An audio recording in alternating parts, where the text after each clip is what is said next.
హైదరాబాద్ పాతబస్తీ చార్మినార్ వద్ద విద్యార్థి ఇస్లామిక్ సంఘాల ఆధ్వర్యంలో నిరసన కార్యక్రమం జరిగింది. జుమా నమాజ్ అనంతరం విద్యార్థులు పెద్ద ఎత్తున తరలివచ్చి నీట్ పేపర్ లీకేజీకి వ్యతిరేకంగా ధర్నా నిర్వహించారు. దేశవ్యాప్తంగా లక్షలాది మంది విద్యార్థుల భవిష్యత్తుతో చెలగాటమాడుతున్నారని కేంద్ర ప్రభుత్వంపై తీవ్ర ఆగ్రహం వ్యక్తం చేశారు. లీకేజీ వ్యవహారానికి నైతిక బాధ్యత వహిస్తూ కేంద్ర విద్యాశాఖ మంత్రి ధర్మేంద్ర ప్రధాన్ వెంటనే రాజీనామా చేయాలని డిమాండ్ చేశారు. బాధ్యులపై కఠిన చర్యలు తీసుకుని విద్యార్థులకు న్యాయం చేయాలని విద్యార్థి నేతలు స్పష్టం చేశారు.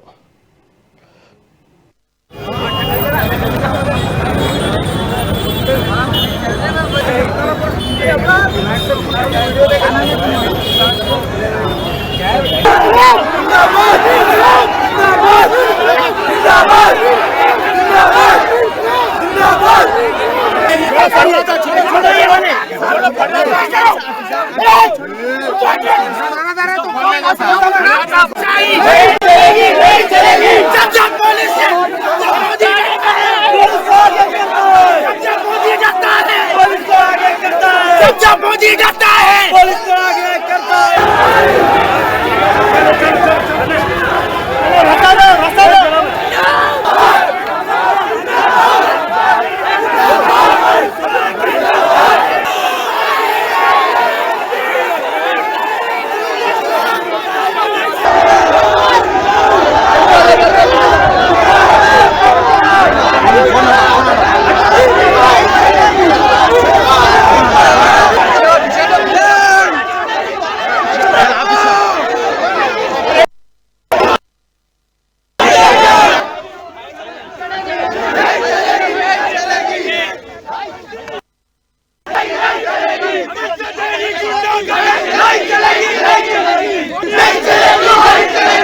తెలంగాణ జోన్ తరపు నుండి ఈ రోజు చార్మినార్ దగ్గర మేము స్టూడెంట్స్ కోసం బ్రూటాలిటీ జరిగింది. జంతర్ మంతర్ ప్రొటెస్ట్ లో వాళ్ళ కోసం సోల్జారిటీగా మేము ఈ ప్రొటెస్ట్ చేయడం జరుగుతుంది. మనం చూసినట్లయితే చాలా సింపుల్ గా స్టూడెంట్స్ తో వచ్చి వాళ్ళ ఇష్యూస్ గురించి పేపర్ లీక్ గురించి మాట్లాడుంటే ఇంత పెద్ద ప్రొటెస్ట్ చేయాల్సిన అవసరం ఉండేది కాదు. స్టూడెంట్స్ కి అంతా లాఠీ చార్జ్ చేయాల్సిన అవసరం ఉండేది కాదు. 12 సంవత్సరాల పిల్ల ఆ పాప తలపల్ల కొట్టేశారు. అమ్మాయిని బట్టలు చిరుక్కుంటే వాళ్ళని లాక్కుంటూ వెళ్లారు. స్టూడెంట్స్ ని చాలా దారుణంగా వాళ్ళని లాఠీ చార్జ్ చేశారు. సో మేము దీన్ని తీవ్రంగా ఖండిస్తున్నాం. 3 డిమాండ్స్ ఉన్నాయి. ముందుగా ధర్మేంద్ర ప్రధాన్ ఎడ్యుకేషన్ మినిస్టర్ వెంటనే రిజైన్ చేయాలి. తన వల్లనే ఈ పేపర్ లీక్స్ అన్ని జరుగుతున్నాయి.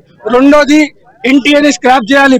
21 లో జరిగింది, 24 లో జరిగింది, మళ్ళీ ఇప్పుడు కూడా మళ్ళీ ఇంకోసారి పేపర్ లీక్ జరిగింది. సో వెంటనే ఎన్టీఏని స్క్రాప్ చేయాలి. మూడోది ఏదైతే స్టూడెంట్స్ మీద లాఠీ చార్జ్ చేస్తున్నారో, వాళ్ళ మీద టీయర్ గ్యాస్ చేస్తున్నారో, ఇది వెంటనే ఆపేసి స్టూడెంట్స్ తో వాళ్ళతో మాట్లాడి వాళ్ళ మీద ఏమేమి కూడా కేసెస్ వేయడానికి ట్రై చేస్తున్నారో అవి కూడా వేయొద్దని స్టూడెంట్ ఇస్లామిక్ ఆర్గనైజేషన్ తరపు నుండి తెలంగాణ తరపు నుండి మా డిమాండ్స్.